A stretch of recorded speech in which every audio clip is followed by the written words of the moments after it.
Bhogapuram airport.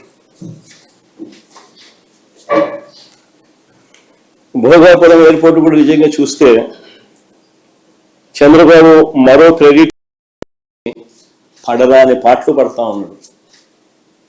Bhogapuram international airport story కూడా చూస్తే అసలు క్రెడిట్ చోరీ అన్నది చేయడం కోసం ఎన్ని పడరాని పాటలు పడతా ఉన్నాడు చంద్రబాబు నాయుడు అనడానికి ఇది ఇంకొక ఎగ్జాంపుల్. వాస్తవంగా చంద్రబాబు నాయుడు గారు ఈ భోగాపురం ఎయిర్పోర్ట్ ఇంటర్నేషనల్ ఎయిర్పోర్ట్ పేరుతో పెద్ద ఎత్తున భూదోపిడీకి ప్లాన్ చేసినాడు ఈ పెద్ద మనిషి ఆయన హయాంలో. మీ అందరికీ కూడా గుర్తుండే ఉంటుంది, 2014 నుంచి 19 మధ్యలో ఆయన ముఖ్యమంత్రిగా ఉన్నప్పుడు మొదట ఈ ఎయిర్పోర్ట్కు 15,000 ఎకరాలు కావాలన్నాడు. అందరికి గుర్తుండే ఉంటుంది. ఏ పోర్టు కేంద్రానైనా 15,000 ఎకరాలు ఏంద్రానైనా అని చెప్పి ప్రజలు విస్తుపోయినారు. తర్వాత 5,000 ఎకరాలు అన్నాడు. మన ఎయిర్పోర్ట్ కేంద్రానైనా 5,000 ఎకరాలు ఏంద్రానైనా అని చెప్పి నిజంగా ప్రజలు ఈ మనిషి చిత్తశుద్ధిని ప్రజలు సీరియస్గా శంకించి ఏకంగా ఈ ప్రాజెక్టుకు వ్యతిరేకంగా 130 కోర్టు కేసులు ఫైల్ అయినాయి.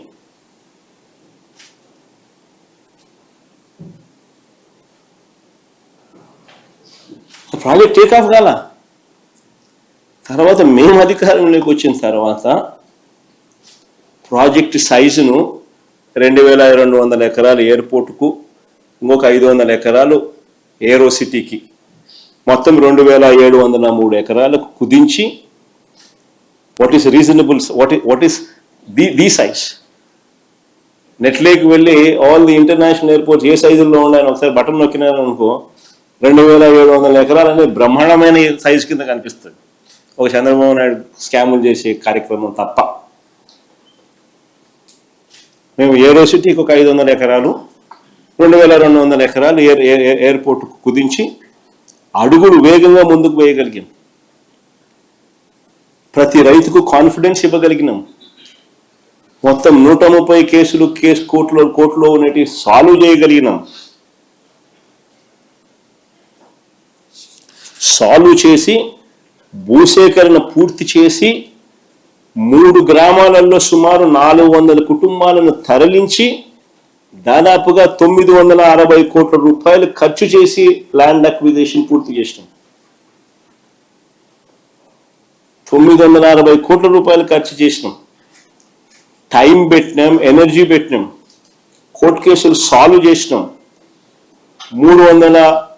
3 గ్రామాలలో 400 కుటుంబాలను తరలించి వాళ్ళకి కాలనీ కట్టినాం.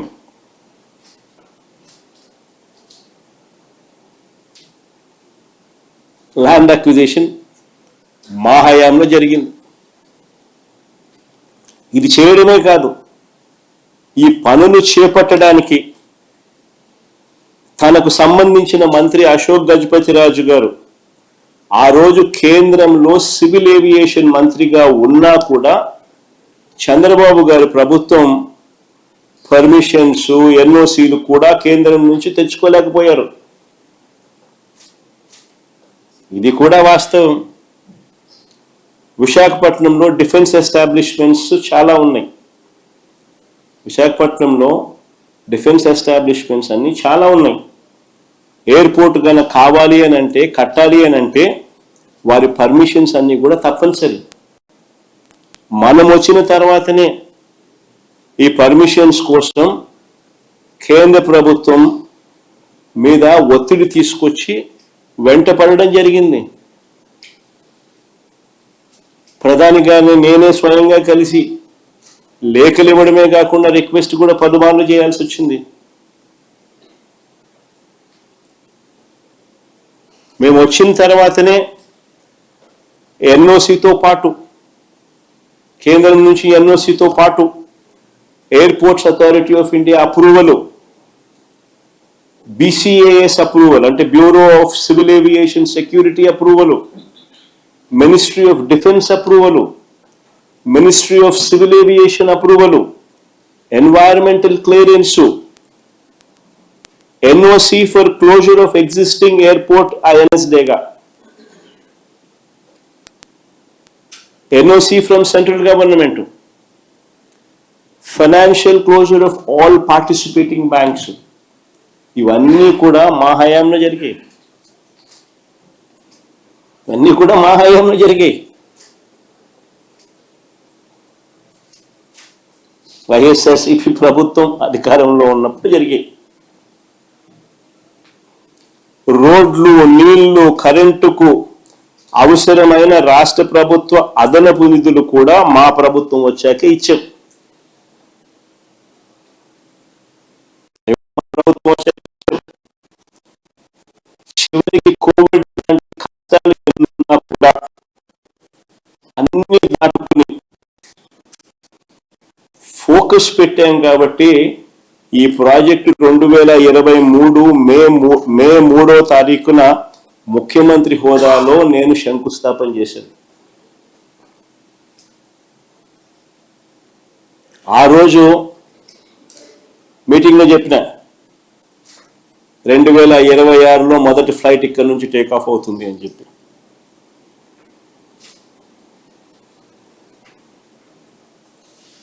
అంతేకాదు, ఎయిర్పోర్ట్ ఒక వైపున కడతా ఉన్నప్పుడు ఎయిర్పోర్ట్ కనెక్టివిటీ రోడ్డు కూడా ఈక్వల్లీ ఇంపార్టెంట్. దాని గురించి కూడా అప్పట్లో మేము ఆలోచన చేసినాం. సిటీ నుంచి ఎయిర్పోర్టుకు 55 కిలోమీటర్లు కనెక్టివిటీ రోడ్డు, 77 మీటర్ల వెడల్పుతో 6 లేన్ రోడ్డు మా హయాంలోనే. అది ప్లే చేయండి ఒకసారి, గడ్కరీ గారిని ఒకసారి పిలిపించి ఆయన ఏమన్నాడు ఒకసారి వినండి. మా మొదటి నుంచి పెట్టు. That is the making of 6 lane Vizag Port Highway మొదటి నుంచి పెట్టు. and NS16 near Bhogapuram. Very important demand from the Chief Minister is with me. That is the making of 6 lane Vizag Port Highway and NS16 near Bhogapuram. The length is 55 kilometer, cost is 6,300 crore, and state is going to contribute for land and giving me some concession. I already request the Chief Minister and the Chief Secretary. They have given me the letter and also 157 acre of land for multimodal logistic park they are giving. From my ministry, I am sanctioned this important project, which is very important for Andhra Pradesh and dream project of Honorable Chief Minister. Many times he requests me about this proposal. Today I am happy that we are sanctioning this project. Connectivity road కూడా కేంద్ర మంత్రి గారిని పిలిపించి ఆయనతో sanction చేయించి ఆ ప్రాజెక్టును కూడా ఆయనే ముఖ్యమంత్రి గారి డ్రీమ్ ప్రాజెక్ట్ అని చెబుతూ అనౌన్స్మెంట్ చేసిన దాఖలాలు.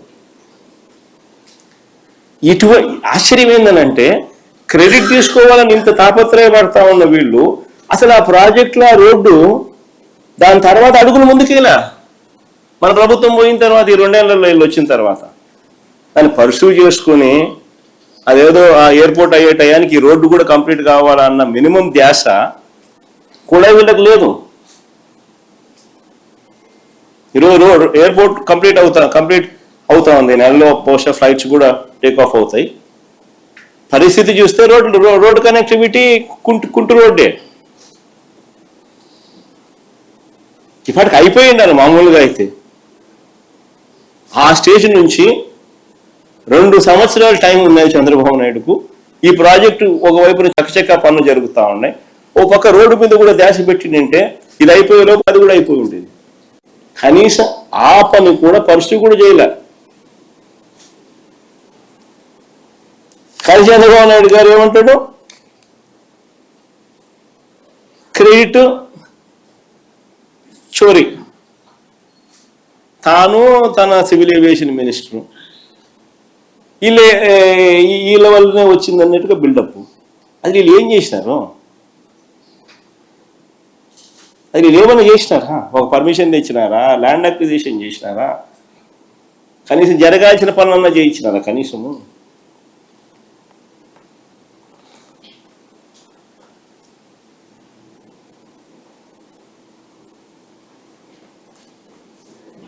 చంద్రబాబు నాయుడు గారి మనస్తత్వం ఎలా ఉంటుందని అంటే క్రెడిట్ వితౌట్ కాంట్రిబ్యూషన్.